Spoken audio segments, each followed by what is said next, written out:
দেবদা তো অ্যাকশনে ফিরেছে, এইবার জিদ্দার পালা। যে মানুষটা কমার্শিয়াল সিনেমার বাদশা, বাংলার যে মানুষটা অ্যাকশন সিনেমার কিং, সেই মানুষটার এবার কামব্যাক আমরা দেখতে চাই, একটা সলিড কামব্যাক দেখতে চাই। জিদ্দার বুমেরাংয়ের পর থেকে কোনো আপডেট নেই। লাস্ট শোনা যাচ্ছিল যে লায়ন সিনেমাটা করছে ডিরেক্টর রায়া রফির সাথে, তারপর এই সিনেমাটা হবে হবে না এরকম একটা ব্যাপার চলছিল, এবং লাস্টে যে আপডেটটা সেটা খুব কনফার্ম হয়ে গেল যে লায়ন হচ্ছে। বাজেটের কিছু প্রবলেম হচ্ছিল এবং স্ক্রিপ্টেরও কাজ বাকি ছিল। তো এই মুহূর্তে জিদ্দা দুবাইয়ে রয়েছে, ফ্যামিলির সাথে টাইম কাটাচ্ছে। সেইখান থেকে এসে আগে চিত্রনাট্যর কাজ শুরু করে দেবে লায়নের, এবং এই সিনেমা থেকে বড় আপডেট উঠে আসছে। লায়নের শুটিং শুরু হচ্ছে 2025-এর মার্চ মাস থেকে। এই সিনেমার জন্য জিদ্দা লম্বা বড় চুল রাখছে। তো এর থেকে বুঝতে পারা যাচ্ছে যে লায়ন সিনেমাতে জিদ্দার লুকটা কিন্তু হেভি হতে চলেছে ভাই।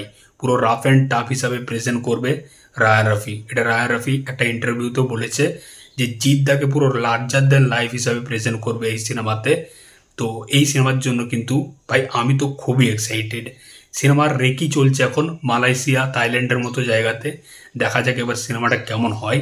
ভাই এই সিনেমাটা কিন্তু জিদ্দার কামব্যাক সিনেমা হতে চলেছে। ও ডিরেক্টর রায়া রাফি কিন্তু খুব ভালো একজন ডিরেক্টর। পরাণ সুড়ঙ্গর মতো সিনেমাও করেছে, আবার তুফানের মতো কমার্শিয়াল মাস সিনেমাও করেছে। তুফান কিন্তু সাকিব খানের কেরিয়ারের গেম চেঞ্জার সিনেমা ছিল। তাকে যেরকম প্রেজেন্ট করেছিল, কেউ কোনোদিন সাকিব খানকে এই লুকে দেখেনি, ভাবেনি। সেরকমভাবে জিদ্দাকে যদি প্রেজেন্ট করে, জাস্ট ছিটকে যাবো আমরা সিরিয়াসলি। দেখা যাক এবার এই সিনেমাতে কেমনভাবে জিদ্দাকে প্রেজেন্ট করে। এই সিনেমাটার জন্য ভাই আমি খুবই এক্সাইটেড। তো সিনেমাটা মার্চ মাস থেকে শুটিং শুরু হবে। আশা রাখছি যে ক্রিসমাসে বা দুর্গাপূজার টাইমে যদি রিলিজ করে তাহলে খুব ভালো হয়। ঈদের টাইমে রিলিজ করলে ছুটিটা কম পাওয়া যায়, মানুষ খুব কম সংখ্যক হলে যায় ঈদের টাইমে।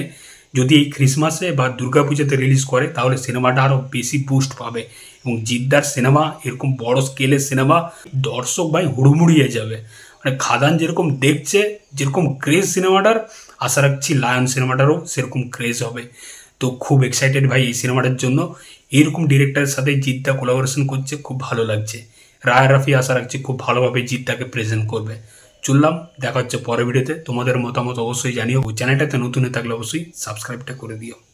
চললাম বস।